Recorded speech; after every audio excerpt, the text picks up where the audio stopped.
આજરોજ દિવદર તાલુકાના બોડા ગામેથી જે વર્ષોથી અમારા ગામ એટલે વ્યસનનું નામથી અમારું ગામ બદનામ થઈ રહ્યું હતું, ત્યારે અમારા ગામના તમામ યુવાન મિત્રોએ સાથે મળી અને 1 તારીખના દિવસે અમે તમામ ગ્રામજનો સાથે નિર્ણય લીધો હતો કે આપણા ગામની અંદર કોઈ પણ જગ્યાએ દારૂ વેચાવું ના જોઈએ અને સાથે સાથે કોઈ પીને પણ ના આવવું જોઈએ. વેચાણ કરતાં પકડાય તો એનો 51,000 રૂપિયા દંડ ધર્માજો કરેલો છે અને કોઈ પણ પીને આવે તો એનો 5100 રૂપિયા કરેલો છે. તો અમે આજે સાથે મળીને આખા ગ્રામજનો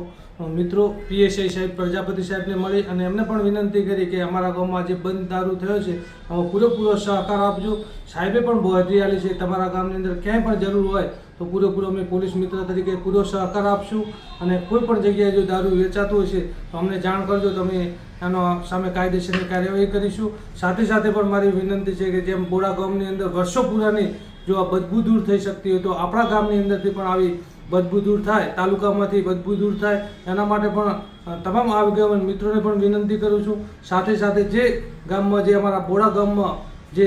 દારૂના કારણે દૂષણના કારણે નાની બાળાઓ જે વિધવાઓ થઈ છે એમનું દુઃખ જોઈએ ને ત્યારે ખબર પડે છે કે આ વ્યસનની અંદર કેટલા લોકો કેટલો પરિવાર બરબાદ થઈ રહ્યો છે. હજી પણ જાગ્યા ત્યાંથી સવાર ફરીથી સરકારશ્રીને પણ નમ્ર વિનંતી છે, સાહેબશ્રીને પણ નમ્ર વિનંતી છે કે બોડા ગામની અંદર સદંતર બંધ રહે અને આપણા તાલુકામાંથી વ્યસન મુક્તિનું એક અભિયાન ઉપડે એવી વિનંતી સાથે જય માતાજી, જય ગોગા.